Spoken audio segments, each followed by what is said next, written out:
Assalamualaikum warahmatullahi wabarakatuh. Hamdan wa syukranillah, wassalatu wassalamu ala rasulillah wa ala alihi wa sahbihi wa mawalah amma ba'du. Subhanallah walhamdulillah wa la ilaha illallah wallahu akbar. La haula wa la quwata illa billahil aliyil azim. Ilahi anta maksudi wa ridhoka matlubi. Atini mahabbataka wa ma'rifataka. Hadirin wal hadirat rahimakumullah.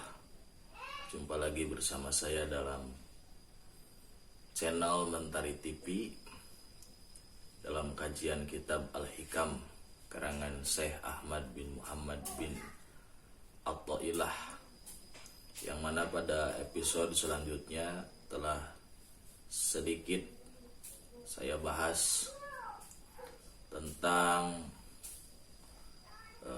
iktimad pada hikmah yang pertama, bahwa seseorang itu jangan bersandar kepada selain Allah Subhanahu wa taala walaupun hanya bersandar kepada amalnya. Seseorang yang bersandar kepada amalnya sesungguhnya itu adalah iktimad atau musyrik khafi. Musyrik karena seolah-olah dia menyandarkan kebahagiaan kepada pekerjaannya sendiri dan menyandarkan kedekatan kepada Allah oleh usahanya sendiri, padahal tidak ada pekerjaan kecuali sesuatu yang telah ditentukan oleh Allah, telah diberi kekuatan oleh Allah. Maka kita tidak mempunyai kekuatan apapun.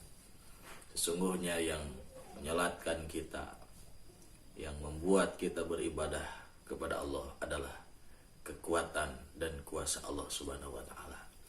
Nah, itu harus diterapkan pada hati kita semua agar kita tidak bersandar kecuali hanya kepada Allah Subhanahu wa taala, dan di dalam beribadah kepada Allah kita terhindar dari sifat ujub, riya, takabur, sum'ah, karena kita tidak merasa bahwa amal kita ini adalah kerja keras kita, adalah dengan kekuatan kita, kecuali la haula wala quwata illa billahil aliyil azim. Sesungguhnya semuanya adalah karunia dari Allah Subhanahu wa taala kepada kita semua. Alhamdulillah. Baik, hadirin wa hadirat rahimakumullah, kita lanjutkan pada hikmah yang selanjutnya. Syekh Ibnu Atha'illah berkata, iradatuka tajrida ma'a iqamatillahi iyyaka bil asbab minasyahwatil khafiyah wa iradatukal asbaba ma'a iqamatillahi iyyaka bit tajrid inhitatun anil himmatil aliyah. Wallahu alam bi muradih. Masya Allah. Ikhwan akhwat rahimakumullah, dalam hikmah kedua ini Syekh Ibnu Atha'illah menerangkan iradatuka tajrida, engkau menginginkan suatu kondisi tajrid atau makom tajrid ma'a iqamatillahi iyyaka bil asbab, tetapi bertentangan dengan kudrat iradat Allah, ketentuan Allah, yang mana Allah menetapkanmu pada makom asbab minasyahwatil khafiyah. Maka ketika keadaan itu terjadi pada dirimu, itu adalah syahwat, hawa nafsu yang samar di dalam hatimu. Wa iradatukal asbaba ma'a iqamatillahi iyyaka bit tajrid. Lalu sebaliknya, seseorang yang berada pada makom asbab lalu dia menginginkan berada pada makom tajrid, sedangkan Allah telah menetapkannya di makom tajrid.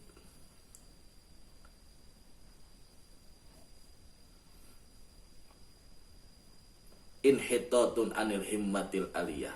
Sesungguhnya itu adalah mundur atau turun dari cita-cita yang sangat tinggi, sangat luhur. Masya Allah, kaum muslimin wal muslimat. Di sini manusia berada pada dua kondisi.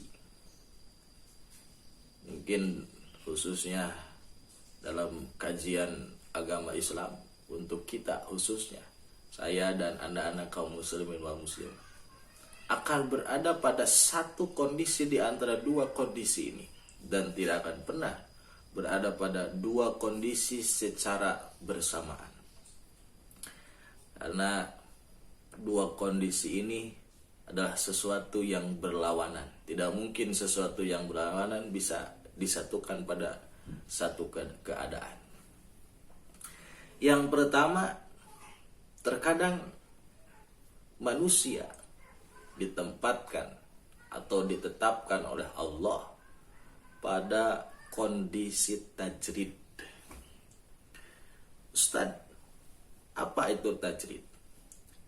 Tajrid adalah sebuah kondisi di mana seseorang tidak memiliki kesibukan duniawi. Lalu apa kesibukannya? Dia hanya sibuk dengan urusan ukhrawi, sibuk dengan urusan Allah Subhanahu wa ta'ala. Dia tidak punya perdagangan, tidak punya pertanian, tidak punya peternakan, tidak punya perusahaan, tidak menjadi pegawai swasta, tidak menjadi pegawai negara. Tajrid tidak mempunyai kesibukan duniawi. Yang dia sibukkan hanyalah melakukan salat 5 waktu berjamaah, menyebarkan ilmu-ilmu Allah, berdakwah kepada seluruh kaum muslimin dan kepada non-muslim, dan terus berjuang di jalan Allah Subhanahu wa ta'ala, mengurus ukhrawi, dan urusan dunianya Allah telah menjaminnya. Allah yang telah mengurusnya. Ini disebut maqam tajrid. Dia sibuk dengan urusan ukhrawi dan Allah memenuhi kecukupan, mencukupi urusan dunianya. Seperti yang telah disabdakan, yang telah difirmankan oleh Allah Subhanahu wa ta'ala di dalam Al-Quran. In tansurullaha yansurkum wa yusabbit aqdamakum. Luar biasa. In tansurullaha, kalaulah kalian menolong agama Allah Subhanahu wa ta'ala, yansurkum, maka Allah akan menolong kalian semua. Wa yusabbit aqdamakum, dan Allah akan menguatkan keyakinan kalian semua. Di sini dengan kalimat intan surullah, kalaulah kalian menolong agama Allah. Mohon maaf, yang dimaksud menolong agama Allah bukan berarti Allah itu lemah, bukan berarti Allah itu tidak sanggup mengurus agama Allah. Karena Allah itu tidak butuh pertolongan kita. Justru sebaliknya, kitalah yang membutuhkan pertolongan Allah. Karena sesungguhnya agama Allah telah dijaga oleh Allah Subhanahu wa ta'ala, dan Allah tidak membutuhkan kita. Untuk apa? Untuk berjuang, untuk menolong agama Allah. Justru kitalah yang butuh kepada Allah untuk menolong agama yang ada pada diri kita. Kalaulah tidak dijaga oleh Allah, maka belum tentu kita menjadi orang-orang yang beriman kepada Allah Subhanahu wa ta'ala. Lalu apa yang dimaksud dengan intan surullah di sini? Intan surullah di sini adalah orang-orang yang berjuang, berjihad fi sabilillah, berada di jalan Allah Subhanahu wa ta'ala. Maka jihad ini terbagi kepada dua bagian. Satu, jihad qital, jihad yang kecil, yaitu jihad memerangi manusia, memerangi kekafiran dengan berperang, mengangkat senjata, mengorbankan nyawa, menumpahkan darah. ini adalah jihad fi sabilillah. Tapi mohon maaf, Rasul menilai bahwa jihad seperti ini adalah jihadul asghar, jihad yang kecil. Intan surullah yang lebih ditekankan oleh Allah Subhanahu wa taala adalah intan surullah yang ada pada diri kita, yang disebut dengan jihadun nafsi. Jihad melawan diri kita sendiri. Melawan diri kita sendiri. Kalau jihad kita jihad asghar, untuk menaklukkan wilayah-wilayah kafir, menaklukkan orang-orang kafir supaya bersyahadat, supaya mengakui ketuhanan Allah, supaya mengakui bahwa Rasul adalah utusan Allah, Nabi Muhammad adalah utusan Allah. Tapi jihadun nafsi, kita berjuang mati-matian mengerahkan senjata kita. Kita tidak pernah tidur untuk memerangi diri kita sendiri, supaya diri kita mengakui bahwa hanya ada satu Tuhan, bahwa Nabi Muhammad adalah utusan Allah Subhanahu wa taala. Karena kekafiran orang lain tidak pernah membahayakan diri kita, kemusyrikan orang lain tidak pernah membahayakan diri kita. Justru kekafiran, kemusyrikan, kemunafikan, dan kedurhakaan diri kita lah yang akan membuat kita celaka di hadapan Allah Subhanahu wa taala. Jadi intan surullah adalah jihadun nafsi, memerangi diri kita sendiri supaya terus berada di jalan Allah Subhanahu wa taala. Bagaimana kita berjuang memerangi diri kita supaya melakukan sholat yang 5 waktu yang wajib, apalagi melakukan sholat sunat. Ini tanpa mujahadatun nafsi. Banyak orang-orang yang tidak mampu melakukan sholat. Jangankan sholat sunat, sholat wajib saja banyak orang yang berani meninggalkan sholat tersebut. Padahal jelas Allah telah mengecam orang yang meninggalkan sholat dengan sengaja, maka dia adalah orang-orang yang dibenci oleh Allah Subhanahu wa taala. Bahkan dia adalah orang-orang kafir atau orang-orang munafik yang dengan sengaja meninggalkan sholat awal waktu. Luar biasa. Maka sholat ini memerlukan perjuangan. Ini adalah intan surullah. Berjuang untuk diri kita. Berjuang untuk diri kita, untuk agama kita, untuk melaksanakan sholat 5 waktu.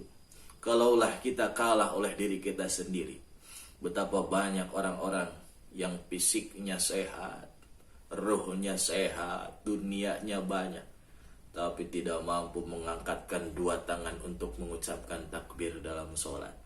Padahal mampu mengangkat barbel ratusan kilo, padi dipikul ratusan kilo, kayu dipikul ratusan kilo, tapi melakukan sholat yang hanya 5 menit saja.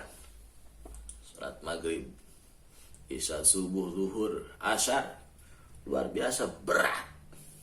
Maka inilah kita perlu perjuangan. Intan surullah, berjuang di jalan Allah supaya diri kita berada di jalan Allah.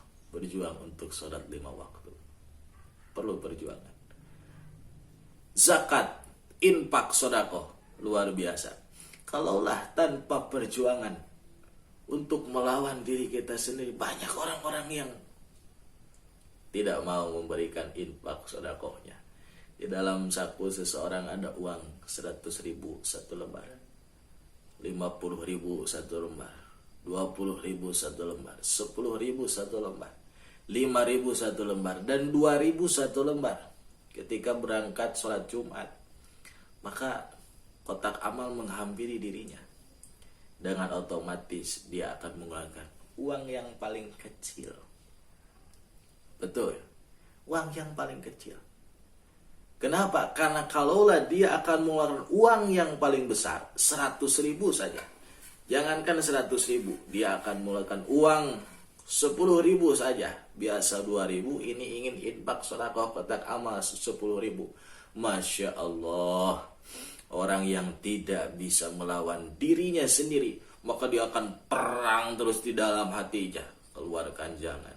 Tapi untuk ini, wah, perang di dalam dirinya sendiri. masuk pun itu uang 10.000 pada kotak amal, itu hasil perjuangan melawan dirinya sendiri. Maka Masya Allah, seseorang yang gemar bersedekah, yang tidak sayang dengan amalnya, maka sesungguhnya dia adalah orang-orang yang telah bisa melawan dirinya sendiri.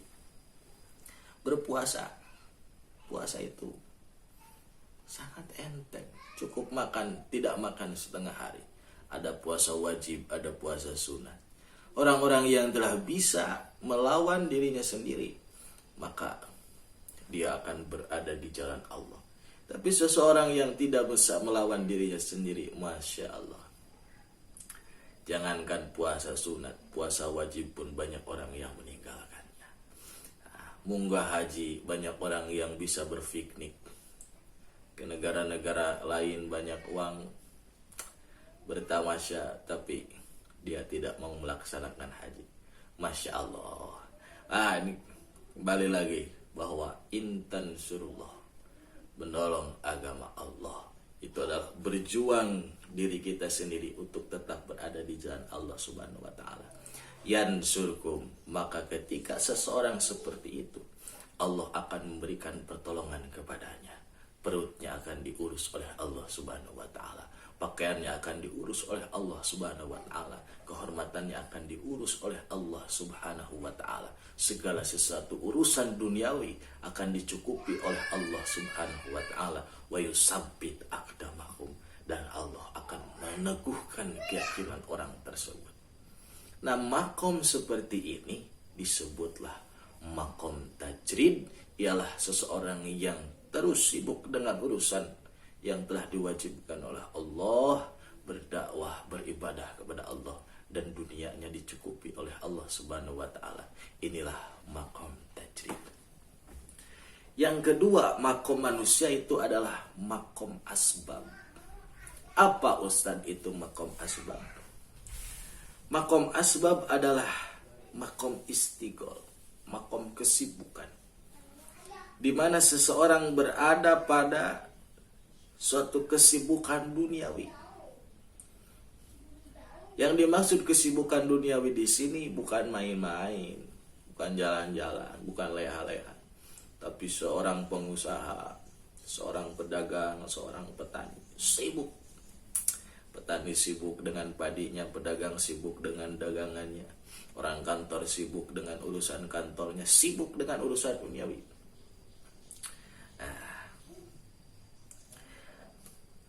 Seseorang yang sibuk dengan urusan duniawi ini mempunyai kesibukan duniawi, maka dia berada di makom asbab. Makom dia makan itu harus bekerja dulu. Ya, kalau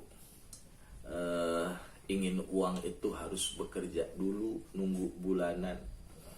Kalau ingin untung itu pedagang harus nunggu yang beli dulu. Nah, maka ini disebutnya makom asbab.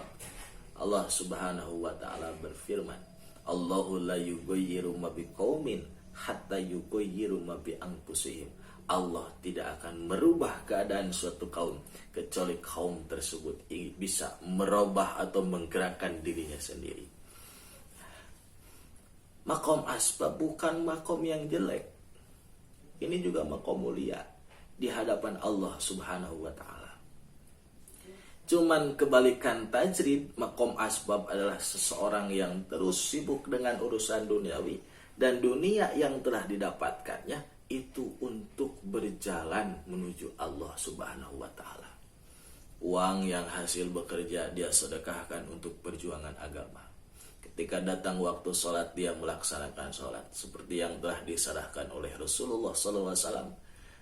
Maka carilah, kejarlah duniamu seakan-akan kau hidup selamanya, tapi kejarlah akhiratmu seakan-akan kau akan mati besok.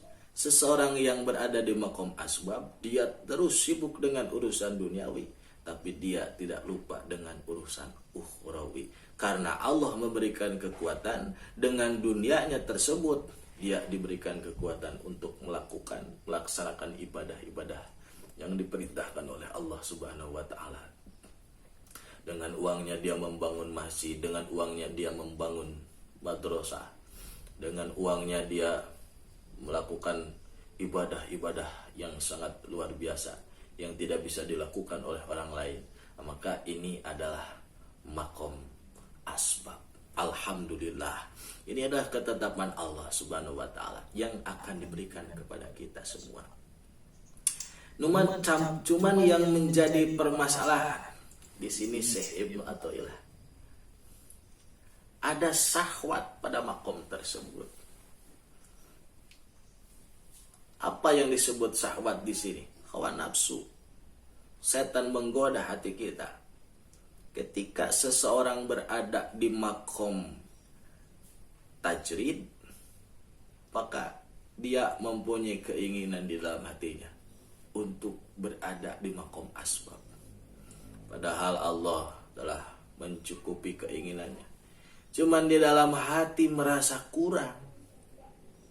Seseorang yang berada di makom tajrid, makannya cukup, ibadahnya cukup, anaknya bisa makan, pakaiannya sudah layak, istrinya juga layak dengan hidup. Tapi dia melihat orang lain, Masya Allah, mobilnya bagus, rumahnya bagus. Lalu berpikir di dalam hatinya, seandainya aku berusaha, seandainya aku berdagang, seandainya aku bertani, seandainya aku mempunyai kasab, mempunyai asbab, mempunyai kesibukan dunia, mungkin aku akan mempunyai rumah seperti dia, mungkin akan mempunyai mobil seperti dia.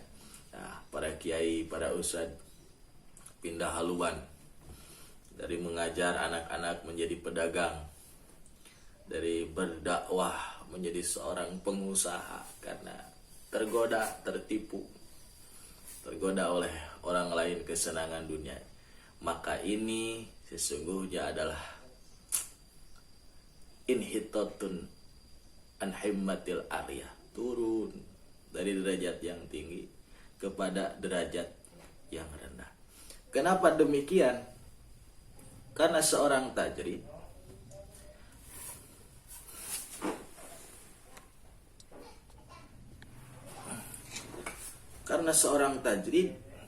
sesungguhnya awalnya dia selalu bersandar urusan duniawinya kepada Allah Subhanahu wa taala. Tapi setelah dia masuk kepada makom asbab, dia akan bersandar kepada manusia.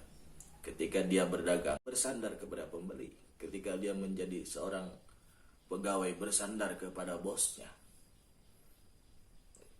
Sedangkan sebelum dia masuk ke makom asbab, dia hanya bersandar kepada Allah Subhanahu wa taala. Maka bersandar kepada Allah lalu dia bersandar kepada makhluk, itu adalah inhitatun an himmatil aliyah. Dia turun dari cita-cita yang luhur, dari tekad yang luhur. Tadinya dia bertawakal kepada Allah, lalu dia bertawakal kepada makhluknya. Yang kedua, yang berada di makom asbab ingin masuk ke makom tajrid. Maka Syekh Ibnu Athaillah menyebutkan min syahwatil khofiyah, sesungguhnya itu adalah syahwat yang tersamar. Kenapa disebut syahwat samar? Karena sesungguhnya secara dohir itu baik dan bagus. Seseorang yang biasa disibukkan dengan urusan duniawi, dia ingin meninggalkan duniawinya dan dia ingin sibuk dengan urusan akhirat. Dagangannya dia tinggalkan, usahanya dia tinggalkan, pertaniannya dia tinggalkan. Dia bertekad untuk mendekatkan diri kepada Allah, hanya berzikir saja, hanya sholat saja, hanya bertafakur saja. Maka sesungguhnya kata Syekh Ibnu Athaillah, itu adalah syahwat, itu adalah hawa nafsu. Kenapa? Karena dia tidak menerima takdir Allah Subhanahu wa taala, tidak menerima ketentuan Allah Subhanahu wa taala. Padahal seseorang pada makom tajrid maupun makom asbab itu adalah ketentuan Allah.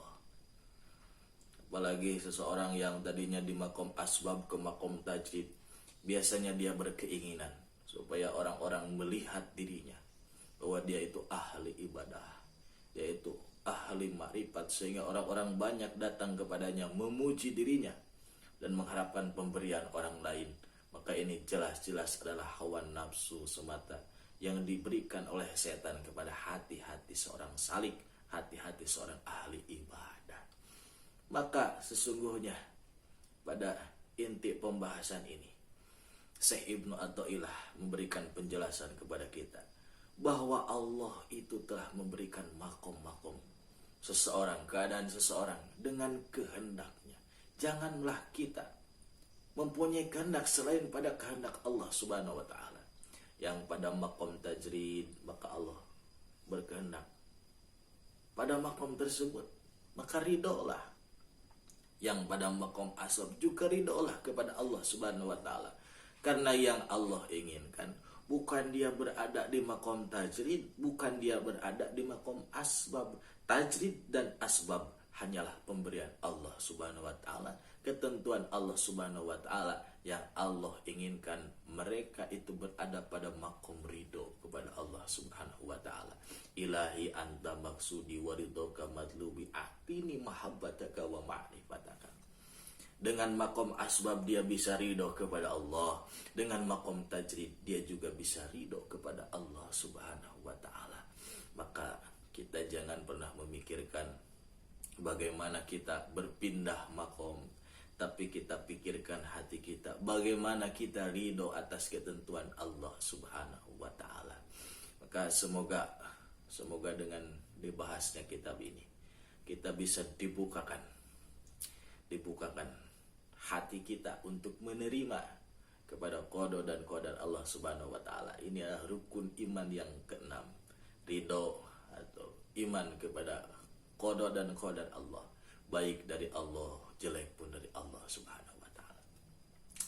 Baik, lalu Ustaz, bagaimana kita bisa mengetahui bahwa saya ini berada di makom tajrid atau makom asbab? Tanda seseorang berada di makom tajrid adalah seseorang beribadah kepada Allah Subhanahu wa taala, sibuk dengan beribadah kepada Allah Subhanahu wa taala, dan dia merasa tenang urusan duniawinya. Walaupun tidak kaya tapi dia masih bisa makan. Walaupun tidak kaya tapi masih tercukupi, dan dia tidak merasa sombong dengan amal ibadahnya. Dia tidak mengharapkan pemberian orang lain, hatinya teguh hanya mengharapkan ridho Allah Subhanahu wa taala. Kalau seperti itu Anda berarti berada di makom tajrid. Lalu bagaimana kalau tandanya kita berada di makom asbab? Tanda kita berada di makom asbab adalah ketika kita selalu berusaha, berada kondisi disibukkan dengan urusan duniawi. Dengan urusan duniawi tersebut dia mencintai Allah Subhanahu wa taala. Semakin sibuk dengan duniawi, dia semakin dekat kepada Allah Subhanahu wa taala. Salat dia tidak ketinggalan, zakat, puasa, sedekah, dia akan menjadi orang yang utama dengan harta dunia yang telah dicarinya, dan tidak ada rasa tamak di dalam hatinya. Tidak bakhil karena dia yakin bahwa asbab ini, dunia ini adalah pemberian Allah Subhanahu wa taala untuk menjadi jembatan sampai kepada kebahagiaan akhirat. Maka ketika Anda berada pada makom tersebut, sesungguhnya Anda telah berada di makom asbab. Makom tajrid, makom asbab, dua-duanya adalah makom yang dicintai oleh Allah Subhanahu wa taala. Maka ridholah dengan ketetapan Allah Subhanahu wa taala. Semoga menjadi ilmu yang bermanfaat, khususnya untuk saya dan umumnya untuk pendengar-pendengar sekalian. Semoga diberi umur panjang dan kita akan lanjutkan kepada hikmah yang selanjutnya. Akhirul kalam, assalamualaikum warahmatullahi wabarakatuh.